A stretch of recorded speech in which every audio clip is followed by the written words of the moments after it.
So far, so good.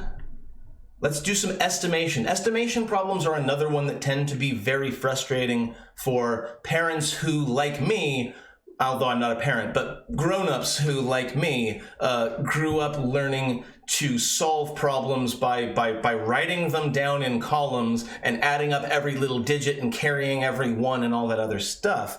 Estimation problems can be really frustrating because it's, instead of being super precise, it's about getting an idea across easily. I don't need to know exactly how many people are in the United States. It's okay to know that there are about 320 million, whatever it is right now.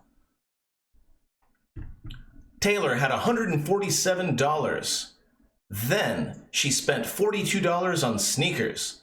Then Taylor earned $53 by winning a race in her new sneakers. I hope she wore them in first or she's going to end up with blisters.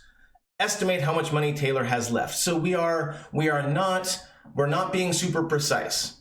And in fact, since we are being told to estimate, if I actually sat down and added every single digit, I'd be technically doing it wrong. I would end up with a more precise answer, but the instructions say to estimate, so let's go ahead and go in that spirit. 147 is about 150, minus about 40 is 110, plus about 50 is about 160. Boom. Nothing else is even close.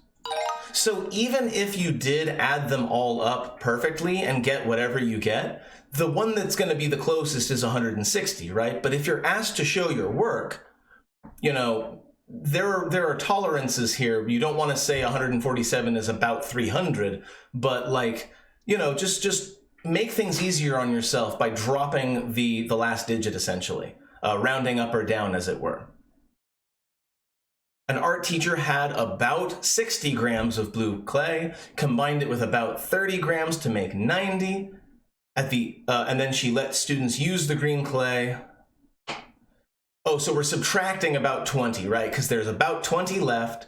So 60 plus 30 is 90, minus 20 is about 70. Now I'm going to go through that again because that's a lot of words. Let's talk about that.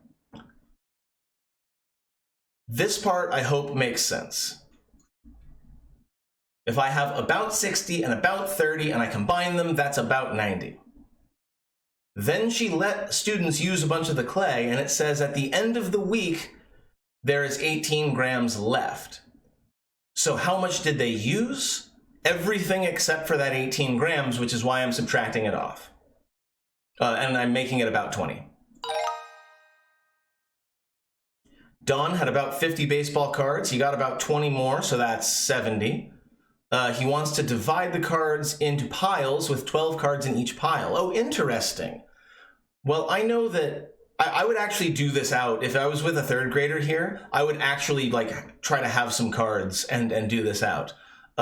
If I have about 70 cards total, well, that's a little bit more than 60. And I know that 60 divided by 12 is 5. And that there's going to be more than that. So I think it's going to be 7, but let me think one more time. Again, estimating is something that I was not brought up knowing how to do.